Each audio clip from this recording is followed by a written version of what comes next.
sure you already know what has to the camera. Okay. All right, so like we just spoke about, we're going to be talking about, Proposition B that's passed. It's going to be like over, $16 million Correct. for 3 new fire stations. You as the fire chief, how does that feel knowing that the community has supported that? I can't begin to express how enthused the firefighters, myself, the entire city is to see all the bond propositions passed. Specifically for us in the Nacogdoches Fire Department, Proposition B is a monumental thing for us. Many of our stations are 70 years old. The support that was shown by the community and recognizing our needs, but also recognizing that we need to make some changes to provide a higher level of service to our citizens, which is our #1 priority, that's huge. Words can't really express how much that means to us. Nice. With some of the stations being 70 years old, how can that affect, your guys' ability to serve the community? Sure. A couple of big factors there. Over time, the city has grown and changed and moved in different directions, and so some of our stations aren't currently where they optimally need to be in terms of response times and districts and that kind of thing. So being able to locate those in a more modern setting will increase that level of service for us. Additionally, as our stations are older, we have design problems with them. These stations aren't really set up for best practices concerning avoidance of carcinogens, biological hazards, diesel smoke and exhaust, and just some of the nasty things that we come into contact as firefighters. Additionally, and this is a smaller concern, but it's a legitimate concern, we're very limited in the apparatus that we can purchase because of the physical size of the stations. This station has been here for a very long time, for example. This is our downtown station. And we have to custom order trucks that are small enough now to fit into these stations. And that forces us into a tighter, or a limited scope of apparatus choice. Nice. I know you say you have to custom order those trucks. So when you custom order those trucks, do they come with, I guess I would say, less features or options than a regular size truck would? Typically, they do have most of the same features. The problem that we run into is that we're relegated into a lighter duty apparatus. So the lifespan of that truck's not going to be quite as long as those heavier duty apparatus that by requirements of design are bigger. And so we can get an extended service life out of those trucks that are heavier built. It's like buying a half-ton truck versus a 1-ton truck in East Texas. The 1-ton's a little bit more expensive on the front end, but it's going to be able to put up with the use and abuse that occurs in its life a lot better than that half-ton. Curious to know, before this bond was passed and before it was even on the ballot, what were your hopes, that something could change with those old stations? What were you guys looking forward to doing to fix that? We were a little stuck. To be honest. Many of the changes that have been made in these stations over the years were performed by the firefighters on duty, using city funds, but the firefighters on duty actually did that work. And sometimes it's far from optimal. It's making the best of a bad situation to just get by. And so to be able to have the opportunity to design a modern, fully functional, safe, properly located fire station is just phenomenal.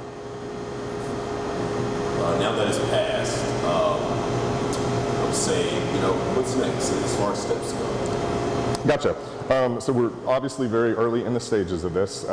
As I understand it, our next steps will be the city coming together, discussing the allocation of the bond money as that rolls out.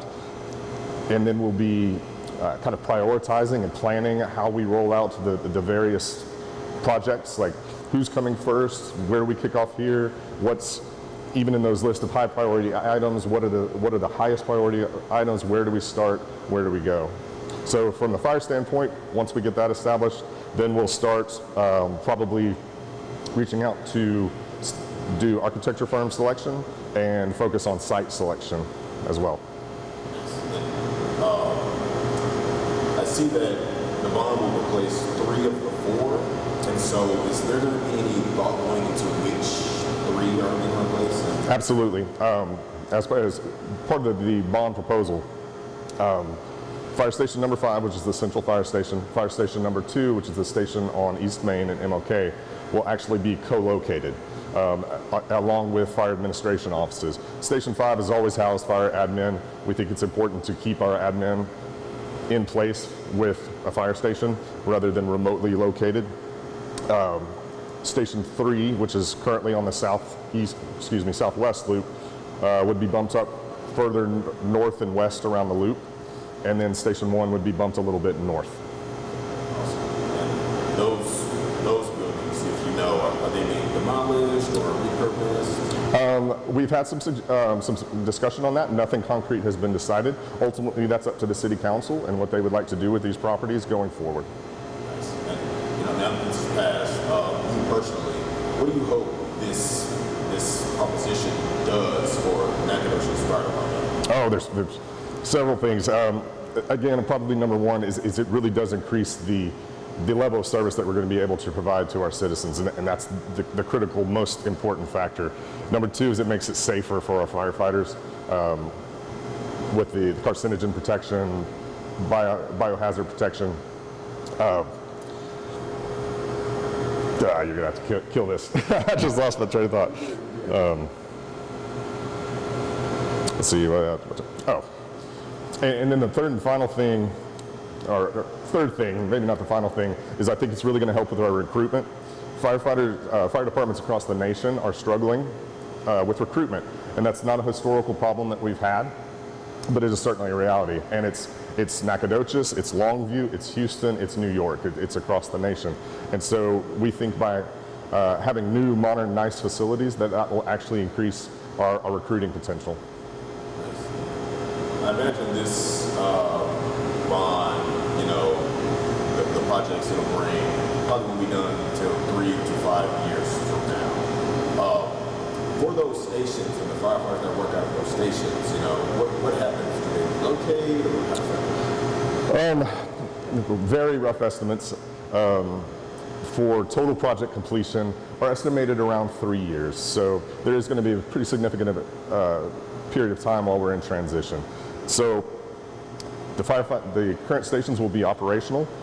We will have to spend a little bit of money for some scab type repairs to keep these things going, to keep them functional.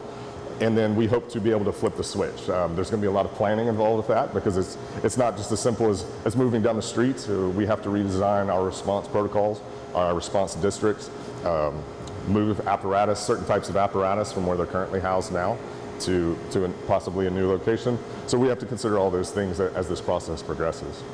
All right, and I was going to ask, what concerns, if any, does this, switch bring? I can imagine this might disrupt some things. So what concerns does it bring for you? I'm not sure I see a big negative, to be honest, in any of it. We will, from the public perception, that from our response, they will see no interruption to service, no change. Our planning will make certain that when the switch is flipped and we move from here to there, that it's seamless from the public perspective at least. And so when they dial 911, they're going to get a fire truck every time.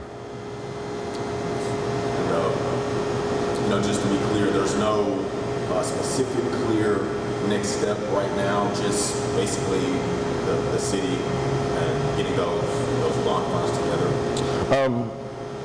Yes, as I understand it, again, it goes back to looking at the totality of the bonds and the projects that are slated, coming up with a master plan, a big giant Gantt chart of timelines of when we begin this, when we make that next step.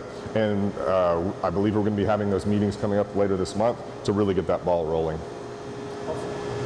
Is there anything else you'd like to tell me about Proposition B, how you guys are planning for it, or just anything else that I haven't asked you about yet?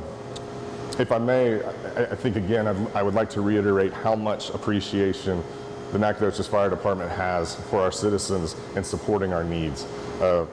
We're happy to provide an increased level of service with the changes that are coming, and we want again to thank the many people who worked many hours tirelessly to support our bond proposition, and the people that came out and voted in very high numbers. We appreciate it very much.